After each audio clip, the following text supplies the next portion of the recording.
over there, and probably YouTube. I mean, Facebook here. Okay. It's a good question. We wait all day for questions like these. All right. So, so they try to sell mindfulness, right? Right. So I'm on the FaceTime with Bree, and she asked me a question about. Why don't you restate the question for everyone? I asked, what is your opinion on the growing trend of, I guess you would call them content creators, talking about mindfulness and their mindfulness practices and the best way to be mindfulness and in mindfulness? All right. So number one, it's a good thing that people are raising such awareness to it, and it's good the necessary thing because it kind of like expands the awareness of mindfulness, and people are like, ooh, what is it?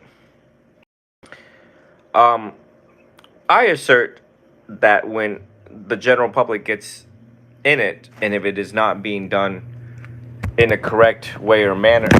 Oh goodness, there goes that falling. Thank you, Venerable Lee.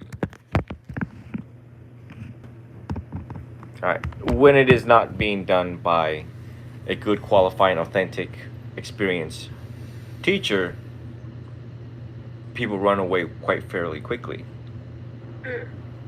because you have to know how to meet the student where they're at in the process, each stage of it. The standard should be that we have to try not to fail as mindfulness teachers. We have to try not to fail each student that comes along the way. We should somehow know where they're at when they're coming in, know where they're at as they're coming in, and figure it out at this stage. So a teacher has to be well informed in the study of human development. A teacher has to be well informed of the study of their mind, which is psychology, and the way how the brain affects the mind, neuroscience. Okay, the study of the mind. All right. the Theravada Buddha was the world's first psychologist. He was perhaps the first one to identify the behaviors of the mind, its tendencies. It tends to jump, not stay still. It wanders around. It leads to sorrow, lamentation, grief, depression, anxiety. And so I assert, of course, I belong to the school of the Theravadins, the elders. Of course, I'm going to say that, yeah, it should be taught by someone who is within this tradition first and foremost. Now you have people with all sorts of certifications, and they get the certification, but they haven't done the homework on themselves. They haven't gone through years of sitting mindfulness meditation themselves, resolve their own issues, but yet they want to teach others. Recently, I had a student from California named Min. I have very brilliant students, very, very brilliant. Their questions actually, so you're reading that book right now called What Buddhists Believe. And the students also ask similar questions similar to that book to me. So they make it very convenient for them. They don't want to read the book, they want to ask me. But it was a good time where they could ask me, because I had a lot of time to play around and be like, go ahead, ask whatever questions you want. They're like, is God real? How did the universe get started? And I would answer it. But now comes to the point where they play these games where they're like, I've been meditating and this is what I see, feel, and experience. And they're testing me. They're testing me to see if I have gone through it. I have done it myself. They're looking for certain things.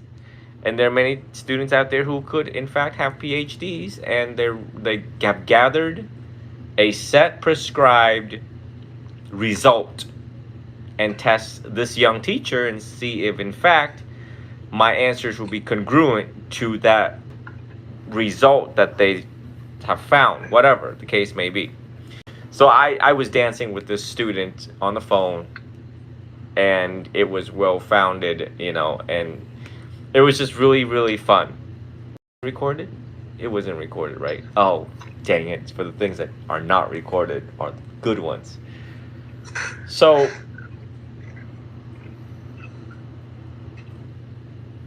why such a stringent standard when it comes to why do I take this so seriously, first and foremost, about the mindfulness thing? It's like all you're doing is focusing on your breath. What is so deep about it? What is so important about it?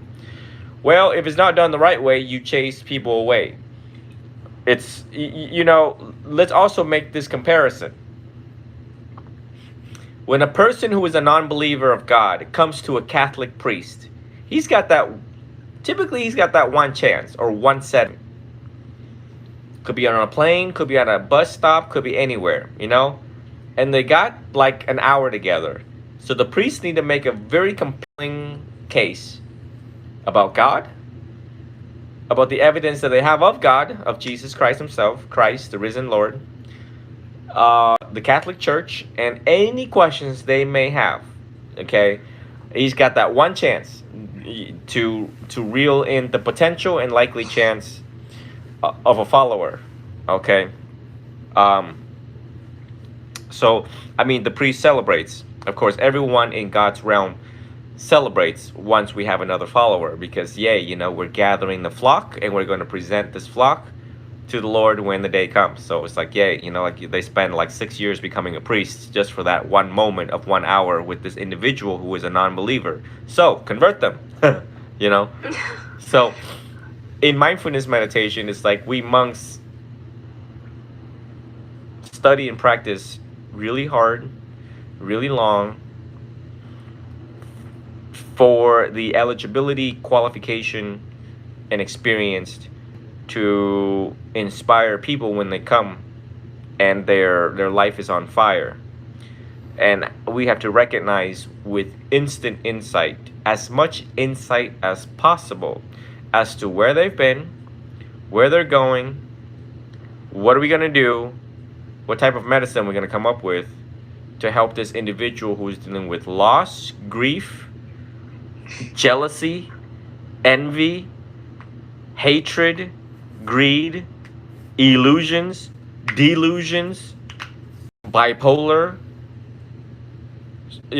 eating disorders, right? We have to really, and we do it with loving kindness, compassion, non-judgmental, and with a little bit of our nature style disposition.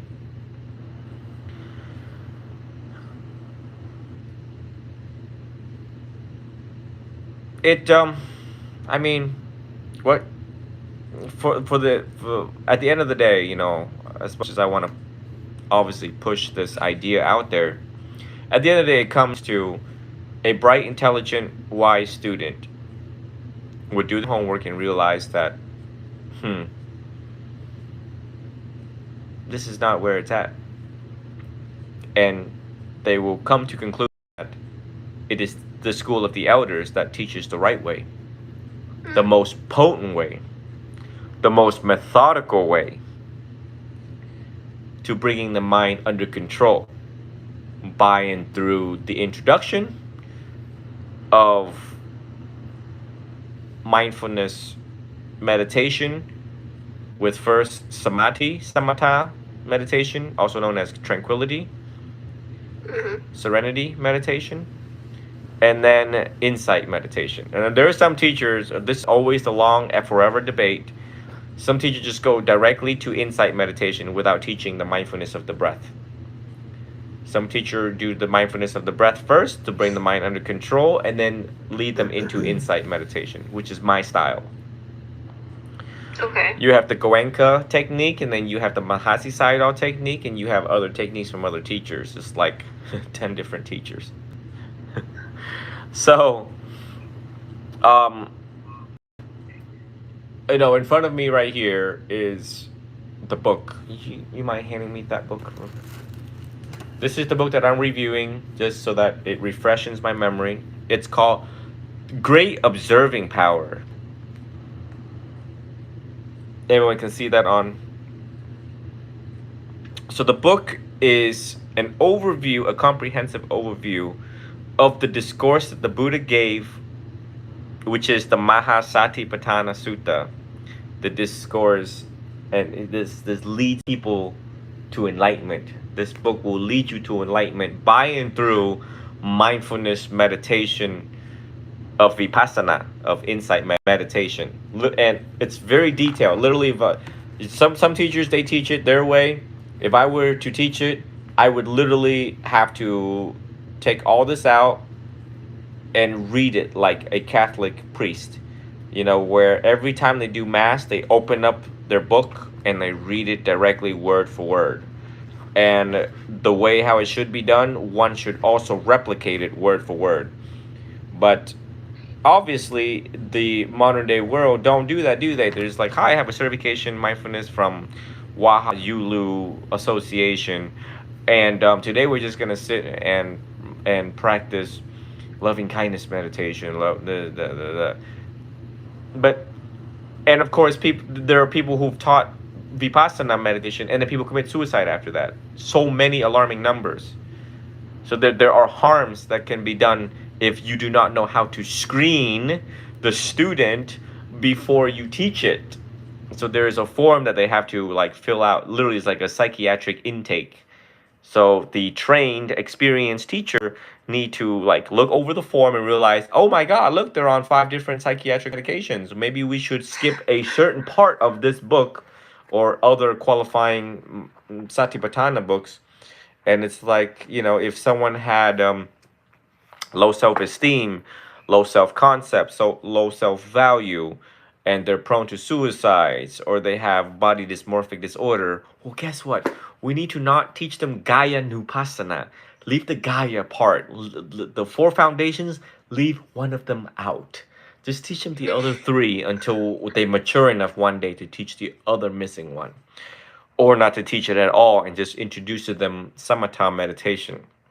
Okay, Gaya Nupassana and then death meditation is not a good thing. And we've also had monks who've hung themselves in the forest. Dozens, you know what I mean? Like, yeah, you know, the Buddha himself said this. You know, he's like, yeah, you know, like certain teachings are not meant for certain people.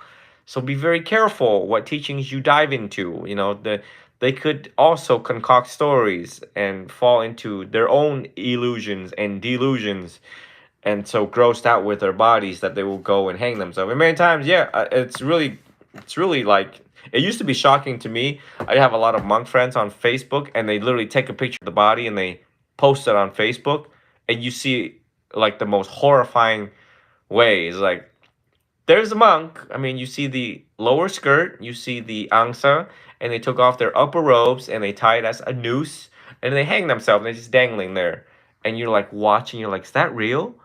And like you see the discoloration in the hands and in the face, and you're like, you look at the other monks and you're like, oh yeah, he's dead. He's deader than a doorknob. And then some monks use that as an example of, he clearly lost the battle. And I'm like, how about a little compassion? How about a little compassion? Yeah. Yeah, clearly he lost the battle. How about we study what just happened so that we take precautionary steps to know what teachings is appropriate, what teaching is not appropriate at this time. So again, so even monks, yeah, obviously commit suicide over such teachings. Nonetheless, someone else who is unqualified, unexperienced, and inauthentic to teach vipassana to the weak lay people who comes in as weak and sad and depressed, not right in the mind, not aware, not awake. Okay, obviously conscious and breathing normally, but they're not all there, and you have to really sit with the silence with them carefully before you give some of the most profound teachings that could help cure them. It's no different than people coming in with serious diseases, serious conditions, met with some serious medicine, and the doctor have to like be like, you've had this for how long? Let me see the wound. You've had this for 4 days. Are you allergic to any type of medication? And the doctor need to look very quickly, he needs to know how to investigate very quickly. And if it's a female, are you pregnant at this time? Are you sure? Have you been having unprotected sex? You need to ask all of the detailed question carefully before he prescribed the medication, especially to pregnant females. So, and then follow-ups, and make sure that this is a patient that would in fact follow up if there are issues with medication, aversions to certain medications that he's giving in small dosage, low dosage. A qualifying Vipassana teacher also needs to know how to give small, gradual dosage of the four foundations and screen each student carefully. So it's quite of a burden, and it's very taxing, especially if he has more students. The more student that's running around the monastery, he has to watch and keep an eye on them, because every student is a story. And every story, there's details in the story. So don't miss a beat about what's happening here. Obviously, I am describing, like serious scenarios, but I take it very seriously. Rarely do people ever see me historically teaching Vipassana, or I give a broad general of it. They don't really get the full serious medicinal Vipassana from me. Obviously, anyone who has profiled me, sat there and think about who is Venerable Jidao, obviously knows that he's a very potent teacher. The man is very deep, and he has a very disciplined way of approaching things. And the man has obviously practiced right for a very long time in solitude. In solitude. That's one of the trade key marks of someone practicing right, is to practice in solitude after they've graduated the apprenticeship of 5 years, that they go off on their own underneath a tree, and they sit there, and they become happier every time they sit there, and they become happier every time they teach, of which was direct evidence that I have left for all of you to screen the qualification of this teacher years ago, dating back. You go back to my timeline on my Facebook, there you see it. You see every time when I go out there, I sit underneath the tree, and then people are like, oh my god, why is he so happy? And he's guiding us nice, slow, thorough, methodical, the way that the Buddha would in fact teach us, this way, right? So, and these are the same type of questions that you would ask any teacher that claims, oh, I teach mindfulness meditation. Oh, really? What do you teach? How do you teach it? Go ahead, have at it. And you pick and prod. You basically have to be a detective and be like, you've been practicing for how long, under who? And that person is who again? Your teacher is, what's his name? He belongs to what tradition? He was ordained by who? And he sat for how long? Any controversy surrounding your teacher, any controversies around you, you need to ask a lot of questions. Yeah. So if I do an FBI background check on you, are you convicted of any crimes? Ever been named in a court of law that surrounds a lawsuit against you? Okay, so you screen them for morality and ethics. All right, and then where they practice, who they practice under, how long, do they have any residuals of greed, anger, and delusions? Okay, these are like a lot of metric systems to go through to try to pick a good teacher. And that's what people did back in the day. They found Ajahn Chah, Ajahn Mun, Ajahn Lee, to like make sure they were in the right hands and in the good hands, so they wouldn't waste their time and their life studying under fools. Right. So two things. It's a good thing that people are romanticizing the spreading, advertising of mindfulness meditation. Great. And number two, for the lay people who are listening, investigate. Know what is happening, what is unfolding. How do they teach it? Who teaches it the right way? And I would assert that the Theravada, the School of the Elders, follow in the same line down 2,566 years, the methodical way of teaching it the right way. Okay, whereas other schools, other people may in fact dilute, and it could be inaccurate, it could be wrong, it could be not conducive for one's spiritual growth and development. Okay, there's a lot of factors in it. That's why I'm taking it so slow with each and every single one student.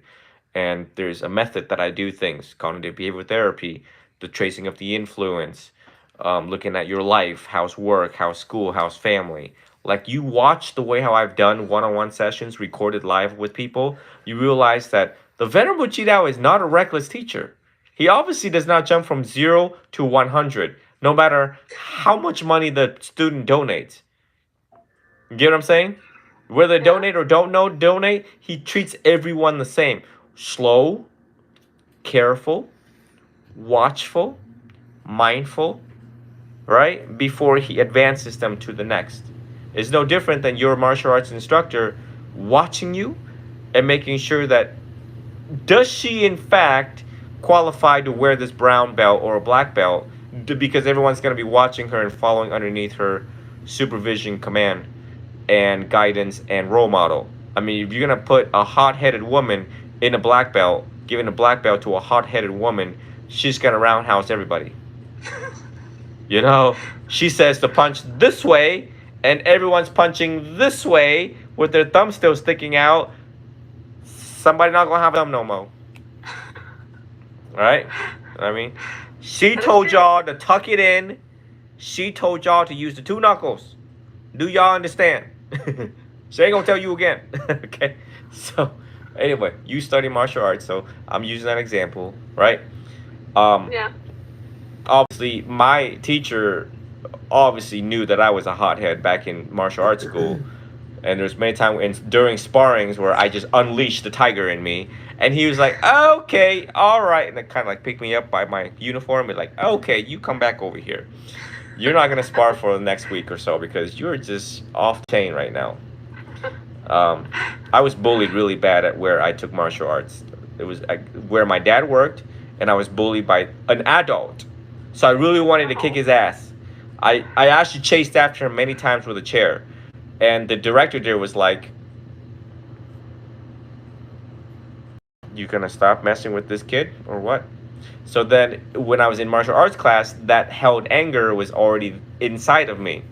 That Mr. Booney, what the hell is his name? Booney, whatever his name was.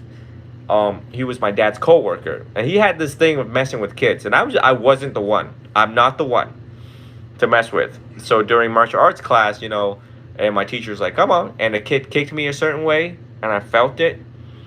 I literally, like, adrenaline rushes in. I don't even feel the pain anymore. And I just, like, latch onto the kid like Superman. All right. So I hope that explains that. Did I miss anything, Venerable Lee? Did I miss anything?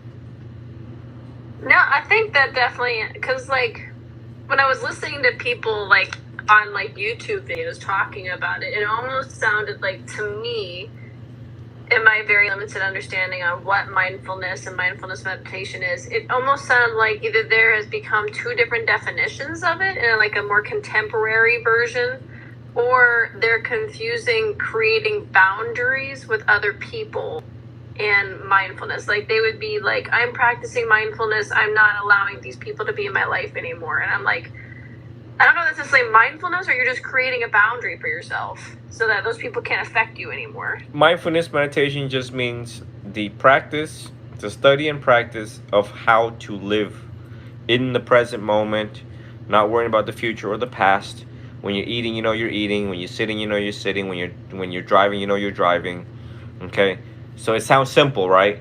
But it's the how. How do we get there? How do we get this person with really bad ADHD to slow down, to do one thing at a time without taking things personally?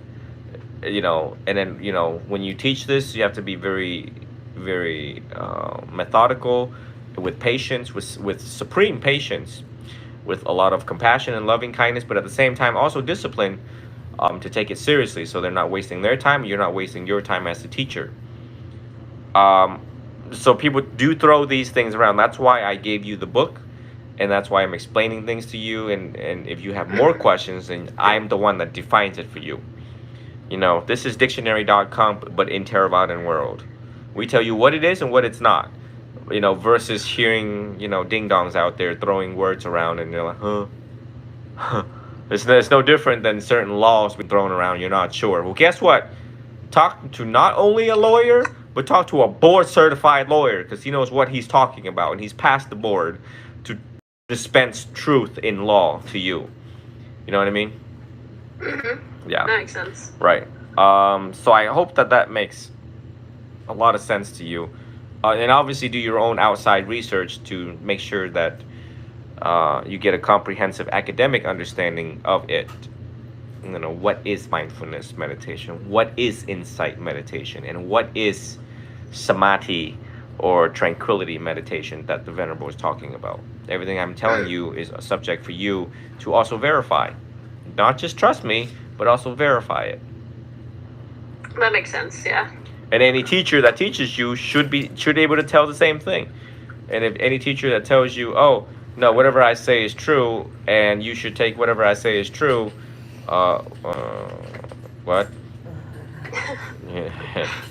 Just like any lawyer that says, this is the law, this is the state statute that I'm telling you, 790.01, carry concealed weapons law, then you need to be able to look it up. You need to put FSS 790.01 into Google, and it shows the law. And you need to be able to ask, well, which paragraph and section says I can carry something without a permit or not carry without a permit again, right? So, right. It's no different in this. That's what's right about Theravada, is that whatever we tell you, we can cite it. Or we can tell you where to look it up. And it's like, this came from the Buddha. The Buddha said this. The Siddhartha Gautama, the one and only historical Buddha said this. This is right here. These were his words. And that's how you realize that, got it, I'm not being fooled. This is in fact the truth. And if I'm going to enter the stages of enlightenment, the 4 stages, then these are the people, or this is the person that will in fact lead me there as close as possible. I am not wasting my time. Yeah, which makes sense. Yeah. Any follow-up questions? I know our sessions went a little longer than expected. No, I think I think that definitely answers some of those questions, because that was being thrown around a lot this week, and just I have friends that are in college still, and they bring that up all the time, and I was just thinking, what does that even mean? What are you defining that as? So that cleared a lot of stuff up for me. There's a lot of people that, you know, even Venerable Lee was talking about before becoming a monk, and he was throwing things around. And I'm like, go ahead, define it. What is it? You don't even know what it means. You know, when you know, a lot of people don't know what it means. Even I've come to learn. Even if a person holding a doctorate, PhD, in relationship talks about love, you need to ask that professor or doctor, I'm sorry, I know you have a doctorate, but what is love? What constitutes love? And what does not constitute love? So as you get older, you learn that you should ask for clarification, because each person's definition of mindfulness is different. Yeah. Each person's definition of enlightenment is different. I get students all the time, they're like, yeah, I'm fully enlightened. Really? Really? Tell me about your enlightenment. Well, Venerable, when I take LSD... Oh, no, are you serious? Oh, yeah. This is what I see. I've had Thai people. I have this very beautiful girl in Thailand. The things that they volunteer in text messages, and they're like, they say, Ajahn, you know, when I meditate, I see Jesus and Buddha, and I have encountered Jesus and Buddha before, particularly Jesus, and this is what he told me.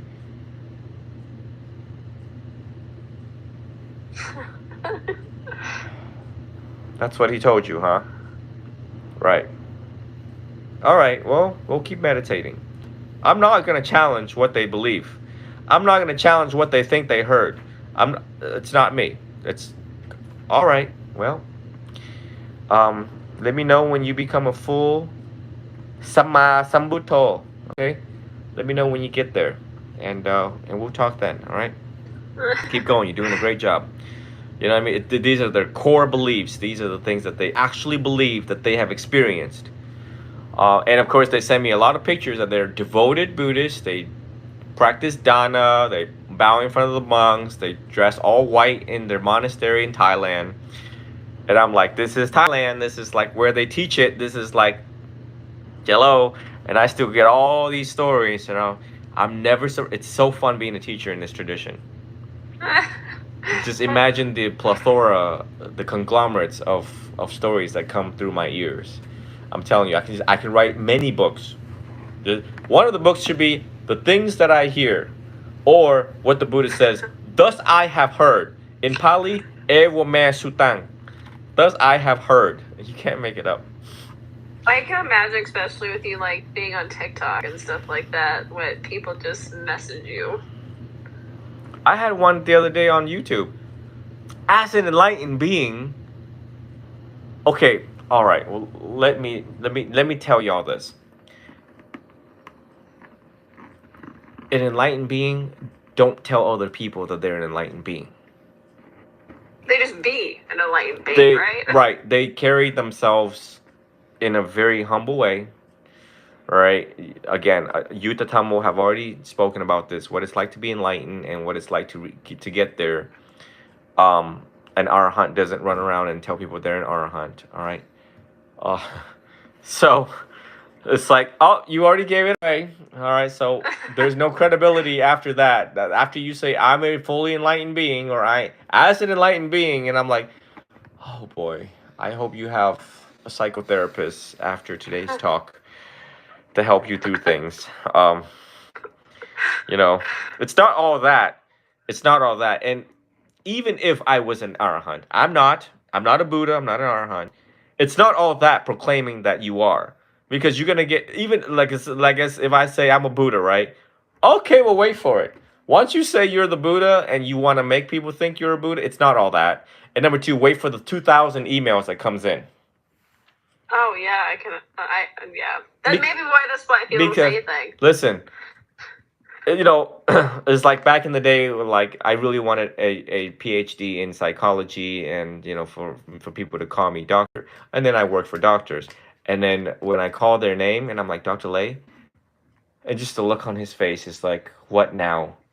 Because he's seeing 50 patients a day, and they all call him Dr. Lay, and the word doctor in front of his name basically means, hey dude, you have a legal obligation right now. You have a legal obligation to answer right now and to take action quickly right now.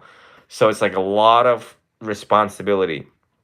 So the Dalai Lama, right? The Dalai Lama, who is now living in Dharamsala, he is in fact a actively living Buddha in his tradition. In the Tibetan tradition, he's actively. So ever since they discovered the Dalai Lama, Lord knows how long ago, the thousands of emails that come in. So when the existence of computers, you know, the humongous monitor computers, someone snapped a picture inside of the Dalai Lama's headquarters operations where there were like dozens of monks answering emails ever since email got invented. Yeah. So if you wanted to be the Dalai Lama, if someone asked me, excuse me, sir, we're wondering if you would like to be the next Dalai Lama. You have all 32 perfect marks on your body that indicates that you could be, in fact, the next living Buddha in the world. And I would be like,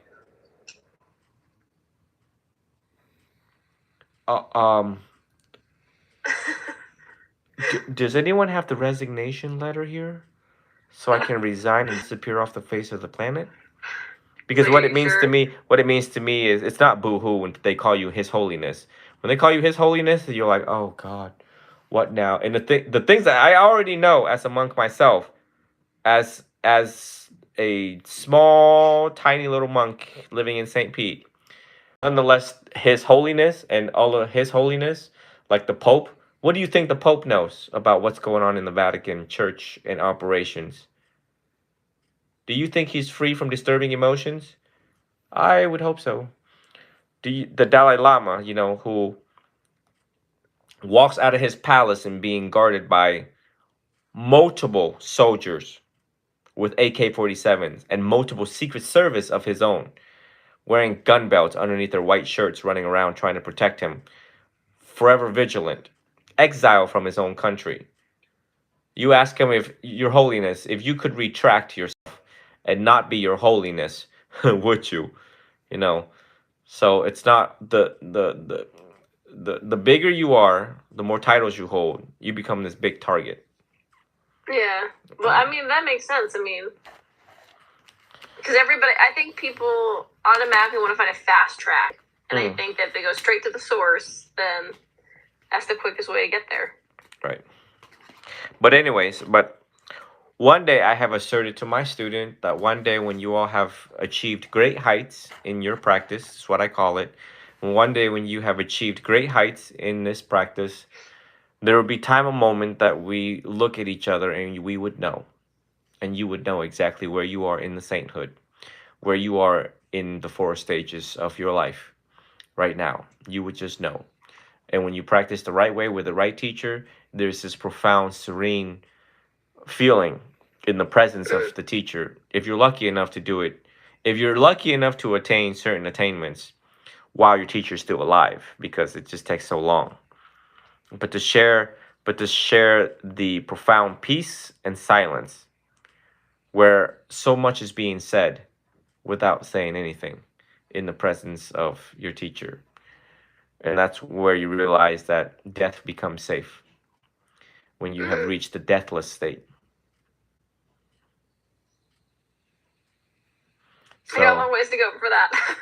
Right. So that's more advanced level teachings, but you're taking the ladder towards that step. Everything that you will read in the scriptures will prepare you for that. And you realize somewhere in the line, wow, I was under a good, direct, qualifying care the whole time. And it's no different than me profiling certain cardinals in the Catholic world, and I profile the way how they teach the gospel, and I have a lot of faith and confidence that, wow, if there's any other guy that's gonna help people reach the gate of God, of heaven, it would be that cardinal right there, and that one too, Timothy Dolan, Cardinal Donald World, Bishop Barron, Venerable Fulton, Sheen Fulton. So it's a very comforting thing when you're under good qualifying care.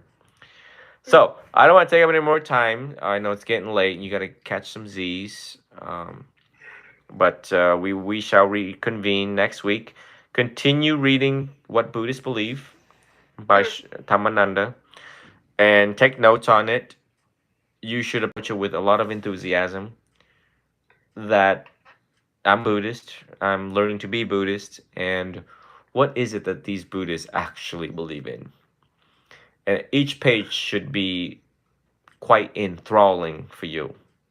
Okay. Could just a lot of thrills in each page, because each page is truth. Okay. I'm excited now. And that's what we operate on as Buddhists. And that's what leads us to happiness, because these are the answers to life. Venerable Lee will also join you in that book after he's done with the next 20 pages here, because that book is now on the shelf over there waiting for him.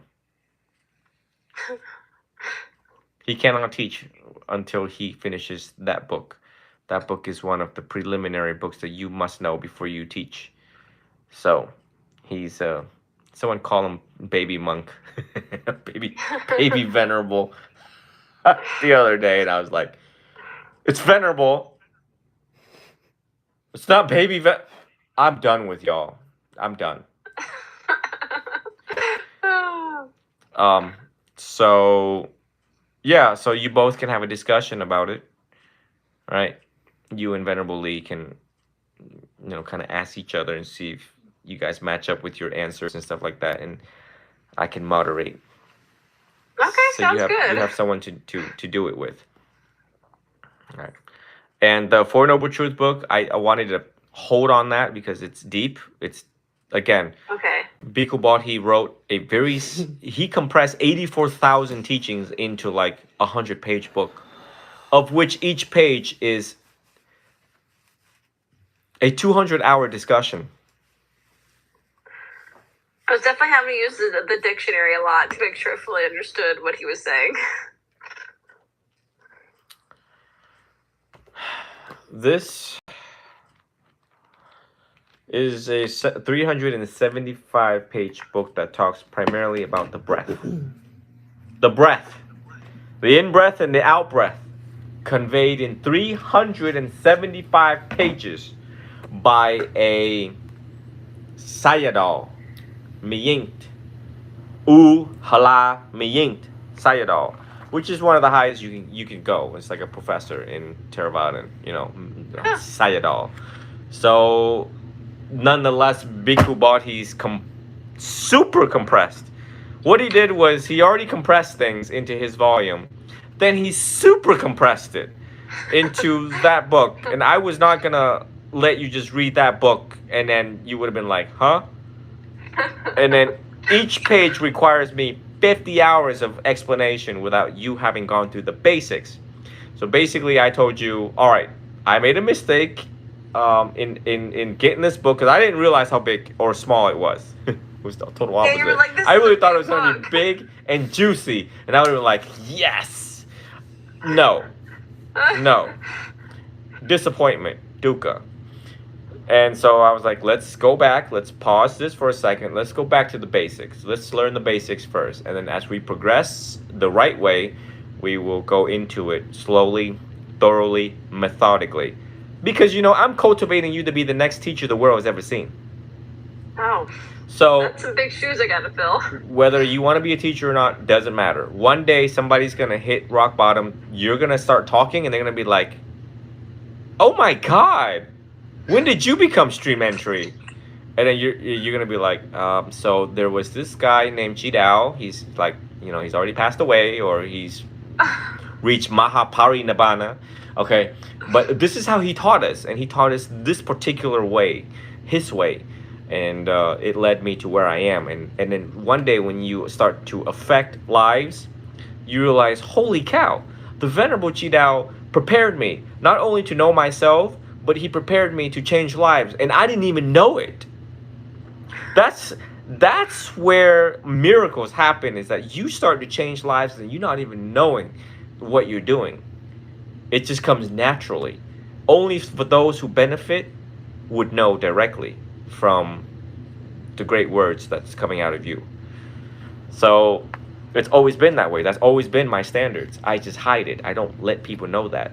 You just have to trust the teacher and trust the process.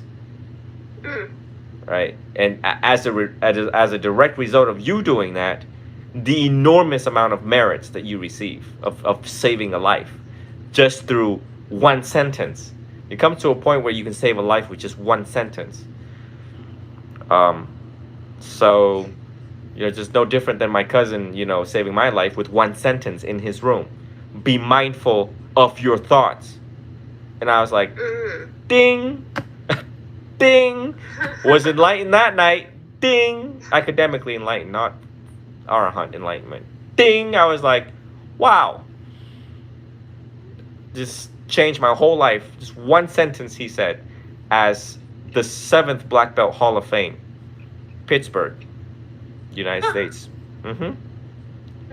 Andy Huang. Master Andy Huang. 7th degree Black Belt.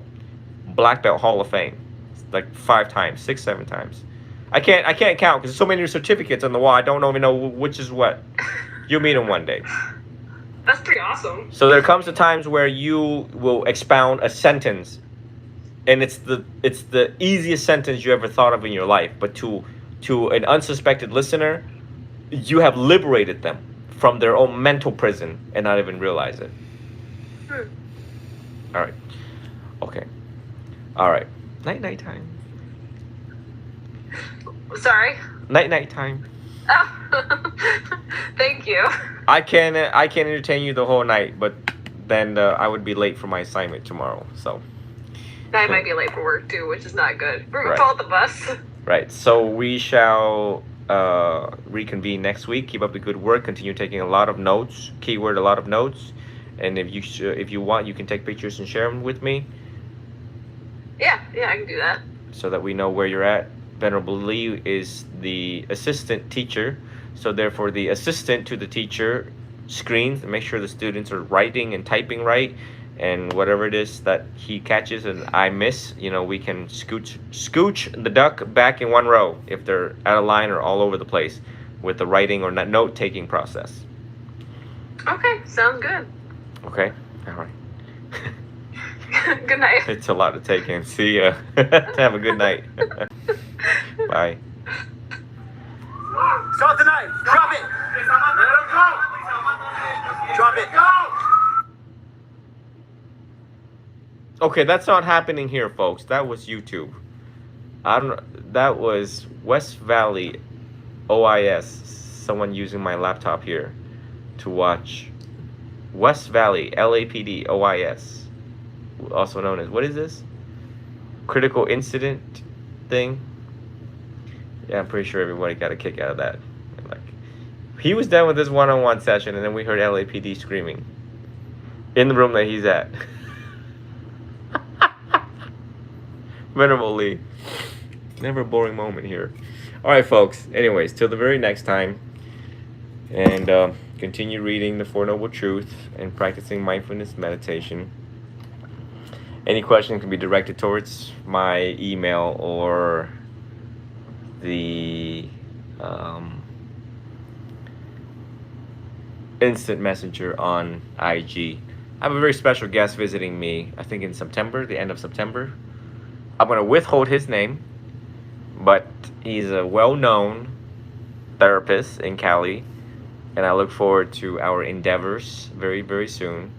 So you all can look forward to that unfolding and some of the very potent conversation that we will have together in each other's presence here in Florida. So until the very next time, thank you all for joining, being wonderful listeners. Take care.